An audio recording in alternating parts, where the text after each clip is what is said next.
को ठंडी हवा लगी, पार्वती सो गई। तोता हूं करे भरने लगा।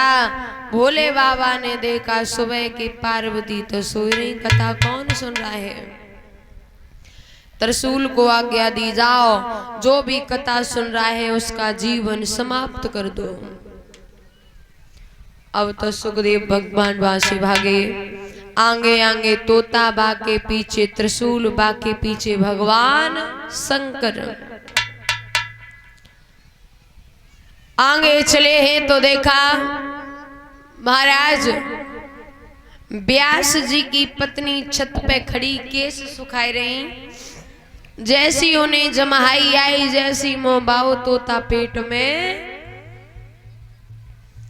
जब तोता पेट में घुस गया, भोले बाबा ने आवाज लगाई, ओए कोई है घर के अंदर, बाहर निकलिए। व्यास जी बाहर निकले। अरे भगवान आप कैसे आना हुआ, आपको कुछ काम था तो हमें बुला लेते, आपने आने का कष्ट क्यों किया। जवाब दिया, कष्ट क्यों किया, तुम्हारे घर में मेरा चोर निकला, घुस गया है, चोर को बाहर निकालो। बोले कैसी बातें कर रहे हैं, हम तो सुबह से घर में ही है, कोई चोर ना आओ। बोले चोर घर में ना आए, चोर तुम्हारी पत्नी के पेट में घुसा है, पत्नी को बुलाओ, हम पेट फाड़ के अपना चोर। बोले ले हम तो पता आती का तुम भांग पी लेते हो, लेकिन जन मालूम आती का इतनी पी लेते जो तुम अट्ट सट्ट बकतो। जाना छड़ गई का, चोर पेट में कैसे घुस जाएगा। बोले बाहर निकालो पत्नी को, पेट फाड़ेंगे। उसी वक्त आकाशवाणी हुई के नाथों के नाथ भोलेनाथ, तोता अमर कथा सुन के अमर हो चुका, मारना व्यर्थ होगा, इसलिए आप पुनः अपने धाम को आ जाओ। समय आने पर ये तोता श्रीमद् भागवत का निर्माण करेगा। भोले बाबा अपने धाम को आते हैं, कहते हैं विद्वान धीरे धीरे 9 महीने बीत गए, लेकिन किसी बालक ने जन्म नहीं लिया। 1 साल बीत गई, 2 साल हो गए, महाराज 12 वर्ष होने को आए हैं, लेकिन उधर से कोई औलाद पैदा।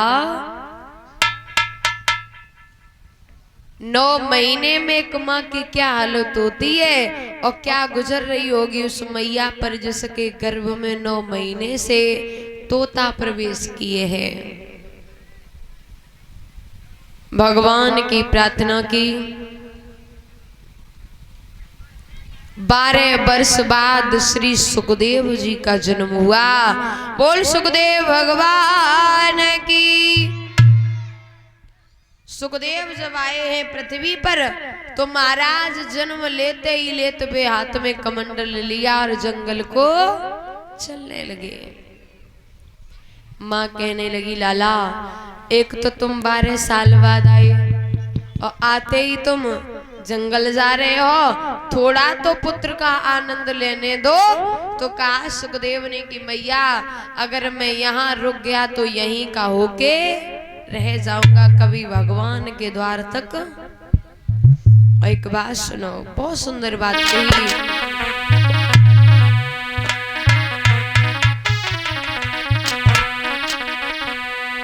ये शरीर जितना तप जाए, इस शरीर को जितना कष्ट दिया जाए उतना ही बढ़िया है। क्यों? सुनो कि माटी के पुतले तुझे कितना गुमान है। व्यक्ति को बड़ा घमंड रहता है कि हम बहुत सुंदर हैं। कऊ कपई लंबाई को घमंडो है, कोई बेचारो छोटो है तो भाई बाई को घमंडो है, कोई पतरो है तो भाई बा कोई गुमान है, कोई खाए पी के ठीक ठाक है तो भाई बा को गुमान है। लेकिन कहते ना, मांझ रहा इस रूप को मूर्ख दोनों छाक, पता नहीं इस रूप पे कल उपजेगी। व्यक्ति कहीं जाए तो कम से कम 100 बार शीशा देखे का कैसे लग रहेगा, जो कमी तो नहीं रह गई। और सजी शीशा तो जब मन ना भरे है ना, तो जब बाहर निकल के अगर कोई निकले तो भाई पूछ ही ली भैया हम कैसे लग रहे, ठीक तो लग रहे, कोई गड़बड़ी तो ना है। याद रखना विद्वान कहते हैं माटी के पुतले तुझे कितना गुमान है,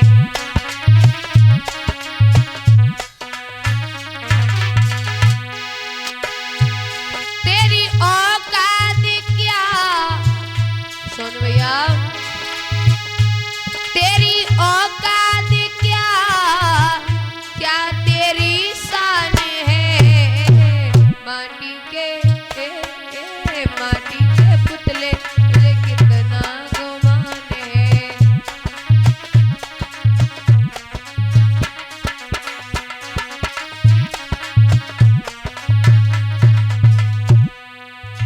घमंड उस चीज पर करो जो खुद के बाप की हो, और ये शरीर खुद का नहीं है, भगवान का दिया है। पता नहीं कब लेटर आए, कब मकान खाली करके जाना पड़े, क्योंकि हर चीज का मुहूर्त होता है। बच्चा अगर घर में आए तो उसका भी देखा जाता है कि नामकरण कब कराओगे।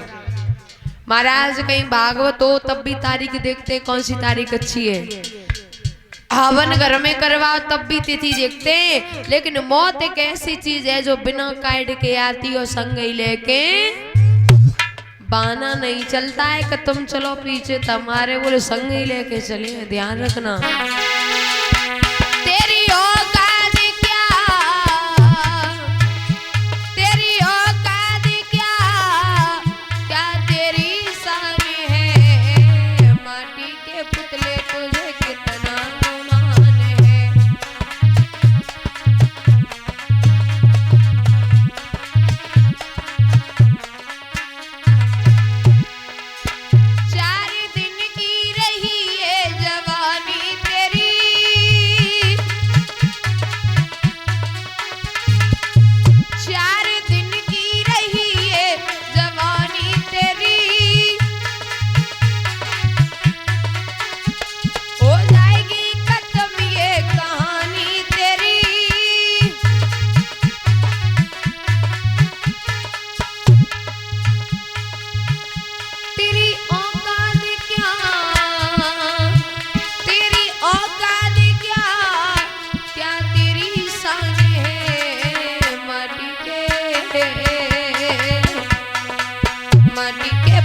तुझे काय का गुमान है।